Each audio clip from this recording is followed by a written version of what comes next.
গাছটা উঠছে আস্তে আস্তে, দেখো আস্তে আস্তে গাছটা উপরের দিকে উঠছে। দেখতে পাচ্ছ তোমরা? তোমরা কি দেখতে পাচ্ছ না? আমার দেখতে পাচ্ছ না আমার সন্টু মন্টুকে? কি হুম কি হয়েছে? বনু কই? বনু কই? কই বনু কই? কি হয়েছে? দেখো দেখো, ওরা এখন এই করার বয়স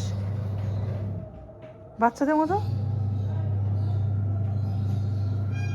কি করলি তুই? আমার সারা হাতটা দেখ কেটে।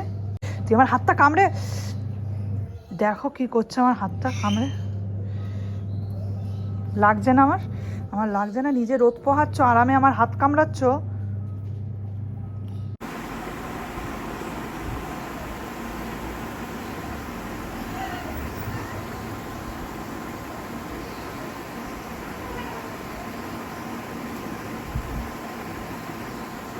আমার খুব দূরই।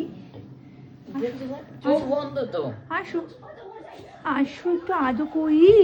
ওলে বাবাজি, ওলে বাবা, আজও একটু দানা খাবো, আসো।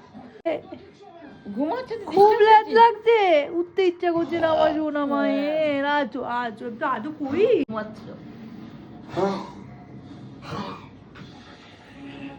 সব কটা দেখো শীত পড়েছে।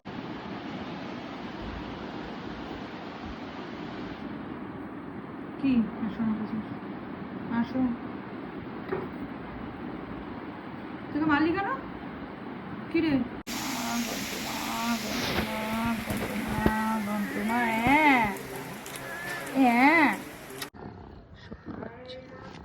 জেনারেটর চলছে, লাগবে কারোর বাড়িতে ভাড়া জেনারেটর? এ দেখো।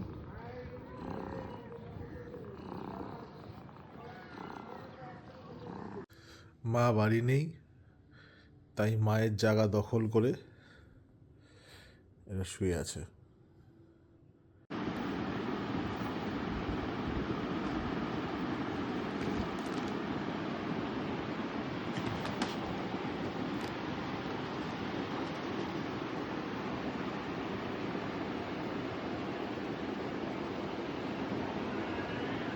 বোনের বিছানায় উঠতে পারেনি তো কি হয়েছে? বোনের পাশে তো শুয়ে থাকাই যায়।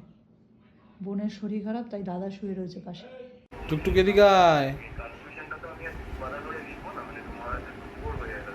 জানুয়ারি মাসের 29 তারিখ ছিল আমার আর জয়ের অ্যানিভার্সারি। সেই মতো একটা ব্লগও বানিয়েছিলাম।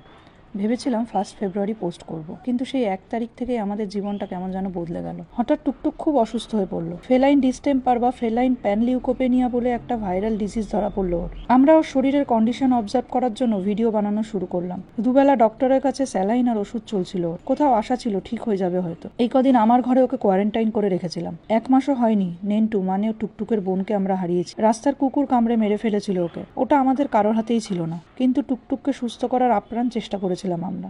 ডাক্তার বলেই ছিল বাড়িতে একটার হলে সবার হবে, তাই খুব সাবধানে রাখতে।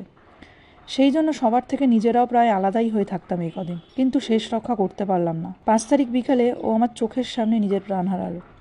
আর তার 3 দিনের মধ্যে একদিন ভুগে ওর ছেলে চিংড়ি আর ওর মা ছুটকি দুজনেই ছেড়ে চলে গেল আমায়। আমি যখন এই পেজটা শুরু করি তখন একটা কথা বলেছিলাম যে এই পেজটা আমি আমার ডেইলি লাইফের যত সুন্দর মুহূর্ত আছে তার কিছু অংশ আমার ফোনের ক্যামেরাবন্দি করে রাখবো। তেমনই ওদের প্রচুর এমন ভিডিও আছে যা কোনোদিন ছাড়িনি। যখন ছুটকি প্রথমবার মা হয়েছিল, মানে টুকটুক হয়েছিল, তখন থেকে আমি ভিডিও বানানো শুরু করি। একজন মা কখনোই ভাবে না তার সন্তান হঠাৎ করে তাকে ছেড়ে চলে যাবে।